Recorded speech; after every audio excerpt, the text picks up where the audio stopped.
কেইবাখনো জিলা বানৰ বিভীষিকাৰ মাজত এতিয়া ককবকাই থাকিবলগীয়া হৈছে। যদিও পানী কিছু পৰিমাণে শুকাইছে, কিন্তু মানুহ আৰু পশুধনৰ যথেষ্ট আচলতে অসুবিধাৰ সৃষ্টি হৈছে। মানুহসকলৰ যিসকল বানত আক্ৰান্ত হৈছে, ৰাজ্যৰ বিভিন্ন প্ৰান্তৰ পৰা লোকসকল আহি তেওঁলোকক খাদ্য সামগ্ৰী যোগান ধৰা দেখিবলৈ পোৱা গৈছে। কিন্তু তাৰ পৰিৱৰ্তে যিবিলাক পশু, গৰু, ম'হ, ছাগলী তেওঁলোকে এতিয়া ভীষণ খাদ্য সংকটত পৰা দেখিবলৈ পোৱা গৈছে। মই বৰ্তমান উপস্থিত আছোঁ ডিমৌ পশু চিকিৎসালয়ৰ চৌহদত আৰু অসম ৰাজ্যিক পশু চিকিৎসালয়ৰ গো উন্নয়ন যি প্ৰকল্প আছে সেই ঠাইত মই উপস্থিত আছোঁ আৰু দেখুৱাব বিচাৰিছোঁ এটা মুকলি অঞ্চল, যি ঠাইত আচলতে এই পশু চিকিৎসালয়ৰ বিভাগটো যি আছে তাৰ অধীনত ইয়াতে এটা সময়ত গৰু ম'হৰ কাৰণে ঘাঁহ খেতি কৰা হৈছিল। কিন্তু আজি সেই ঘাঁহ খেতিৰ ঠাইত ইয়াতে কিছুমান তৰু তৃণ, কচু, অন্যান্য ধৰণৰ লতা আচলতে গজা দেখিবলৈ পোৱা গৈছে।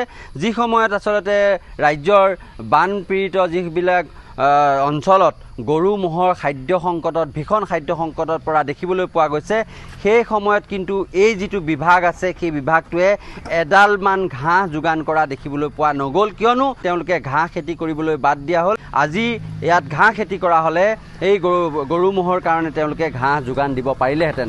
আমাৰ সৈতে এজন কৰ্মচাৰী আছে, আমি তেখেতৰ সৈতে কিছু কথা পাতিবলৈ চেষ্টা কৰিম।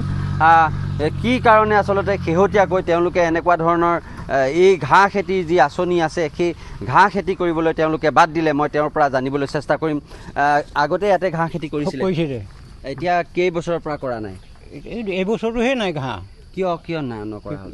নহয়, কৰ্মচাৰী নোহোৱা হৈ গৈছে, সেইটো দুখতে এনেকুৱা হৈছে। কৰ্মচাৰীবিলাক নোহোৱা হ'ল, ৰিটায়াৰ হৈ গৈছে, ৰিটায়াৰ হৈ গ'লগৈ। নতুন নিযুক্তি চৰকাৰে দিছে, দুজনমানহে আছে, এইকেইজন কৰ্মচাৰী। কোন গ্ৰেডত তেওঁলোকে পাইছে? Third grade, fourth grade, third grade. হয়, তেওঁলোকে কিন্তু ঘাঁহ খেতি কৰিব লাগে নিয়মমতে, যিবিলাক ফ'ৰ্থ গ্ৰেড বা থাৰ্ড গ্ৰেডত আছে।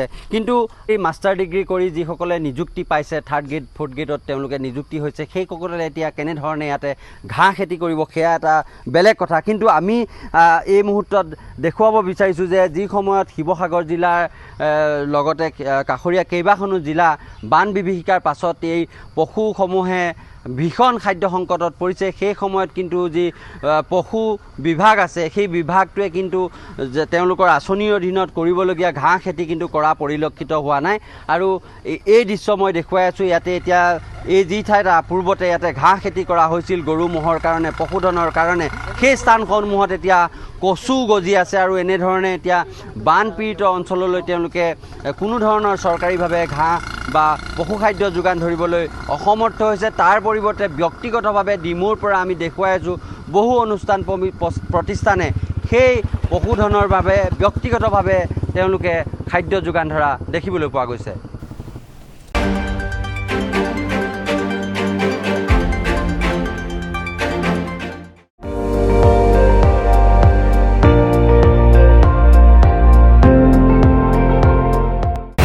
আপুনি চাই আছে ND24, সৰ্বশ্ৰেষ্ঠ নহয় সৰ্বোত্তমৰ দৌৰত।